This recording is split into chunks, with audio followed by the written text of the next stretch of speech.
जागतिक पातळीवर कच्च्या तेलाच्या किमतीत चढ-उतार होत असल्यानं आणि इंधन तुटवड्याची परिस्थिती निर्माण झाल्यानं पीएम मोदींनी जनतेला इंधन बचत करण्याचं आवाहन केलं।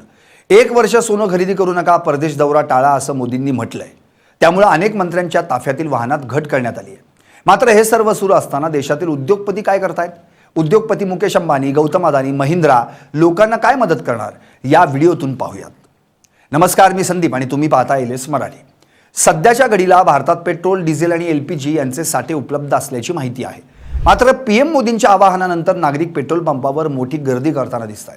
त्यामुळे काही ठिकाणी वाहनांच्या रांगा लागल्याचं पाहायला मिळतंय, तर काही ठिकाणी इंधन तुटवडा पाहायला मिळतोय। त्यामुळे काही पेट्रोल पंप बंद आहेत।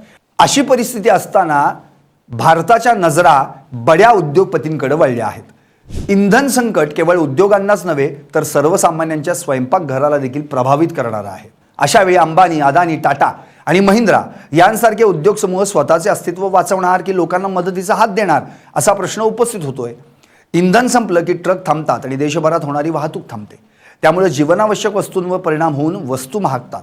बाजारात भाजीपाला, दूध, अन्नधान्य आणि इतर वस्तू मिळेनासं होतं। अदानी समूह, ज्यांच्याकडे देशातील सर्वात मोठं लॉजिस्टिक आणि रेल्वे नेटवर्क आहे, ते आपल्या खाजगी मालवाहू गाड्यांचा वापर करून जीवनावश्यक वस्तूंचा पुरवठा शहरांपर्यंत पोहोचवण्यास प्राधान्य देऊ शकतात। नफा बाजूला ठेवून अन्न पुरवठा सुरळीत ठेवणं ही त्यांची मोठी मदत असेल।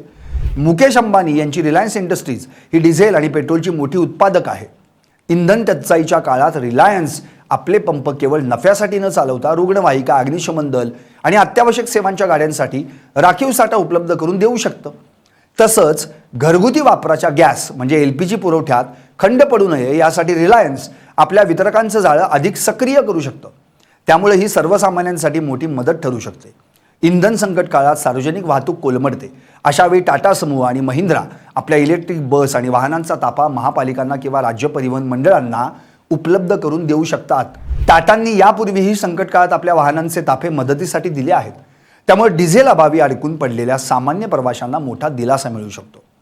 तसंच इंधन नसल्यास शेतकऱ्यांचे ट्रॅक्टर आणि पाण्याचे पंप बंद पडतात। अशा वेळी आनंद महिंद्रा आणि टाटा यांसारखे उद्योजक ग्रामीण भागात इलेक्ट्रिक कृषी पंप उपलब्ध करून देऊन शेतकऱ्यांचं पीक जळण्यापासून वाचवू शकतात। शेतकऱ्यांना सवलतीच्या दरात ही उपकरणं देणं ही शेतकऱ्यांसाठी आणि ग्रामीण भागातील एक संजीवनीच असेल। जेव्हा जेव्हा देशावर संकट आलं तेव्हा टाटा समूहानं नफ्याचा विचार न करता मदतीचा हात पुढे केलाय। रतन टाटा यांच्या मार्गदर्शनाखाली टाटा समूहानं यापूर्वी केलेल्या कार्याची उदाहरणं आजही दिली जातात। टाटा समूहानं ज्याप्रमाणे कोरोना काळात 1500 कोटींची मदत थेट आरोग्य सुविधांसाठी दिली होती, तसाच पॅटर्न इंधन संकट काळात राबवला जाऊ शकतो। इंधन महागल्यामुळे ज्या हातावर पोट असलेल्या कामगारांना कामावर जाणं अशक्य होईल, त्यांच्यासाठी हे उद्योगपती आपल्या सामाजिक उत्तरदायित्व निधीतून मोफत बस पास किंवा वाहतूक भत्ता देऊ शकतात। अंबानी आणि अदानी जर त्यांचे उद्योग वाचवत असतील तर ती सुद्धा एक प्रकारची मदतच असते। उदाहरणार्थ, जर रिलायन्सची रिफायनरी बंद पडली तर देशातील लाखो लोकांचे स्वयंपाकघर आणि गाड्या थांबतील।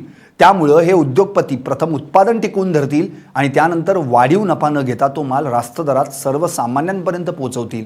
हीच त्यांची खरी मदत असेल। Bureau report, LS Marathi.